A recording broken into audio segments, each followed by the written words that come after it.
Praise be Jesus and Mary.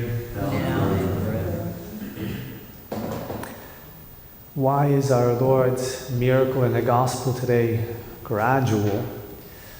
But certainly not because of a lack of power on our Lord's part. A Bible commentator, Cornelius Wkdy, gives us a great answer to that question. He says, Christ wished not suddenly, but by degrees, perfectly to illuminate this blind man, that he might accommodate himself to the imperfect faith of the blind man and those who brought him, their faith increasing as the miracle proceeded, and that he might the more kindle them in faith, hope, and desire, that it might be brought to a perfect work. And he quotes a holy ancient author, Euthymius, who says, in the first place, our Lord cured this blind man imperfectly, inasmuch as he believed imperfectly, that he, who as yet had but a little vision, might by means of the little light believe more perfectly and be healed more completely. For Jesus was the wise physician. And by, he says, increase of faith deserved the increase of healing. The gospel episode, of course, applies to the sacraments, the sacramental economy. There's a physical element, and by means of that physical element, grace is given by our Lord. And in theory, one confession, one communion are sufficient to thoroughly and completely sanctify us. Because it's Christ who forgives in confession. It's Christ who gives us his body and blood and soul and divinity in communion. But in reality, our dispositions are not sufficient to be sanctified in just one time, with just one reception.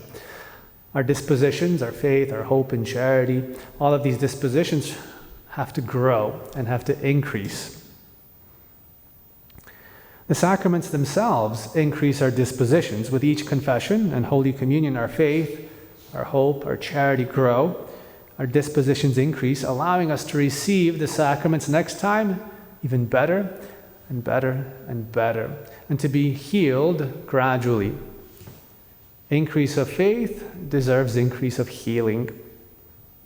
This is why the sacraments, and especially confession and Holy Communion, have to be received frequently. And since next week we'll start Lent, it's good to start thinking about our resolutions already and perhaps consider increasing the frequency of our reception of the sacraments, and definitely trying to grow in our dispositions from one reception to another. Perhaps considering going to confession weekly is a very good resolution for Lent. Going to communion every single day or at least multiple times a week, but again, daily Holy Communion during Lent is an amazing resolution. And from one reception of confession and of communion to another, asking our Lord to be more thoroughly healed, asking to grow in the proper dispositions, so that our faith will increase as the miracle of the sacraments is reiterated in us. And the increase of our faith will deserve also an increase of spiritual healing, an increase of our sanctification. Praised be Jesus and Mary. Amen.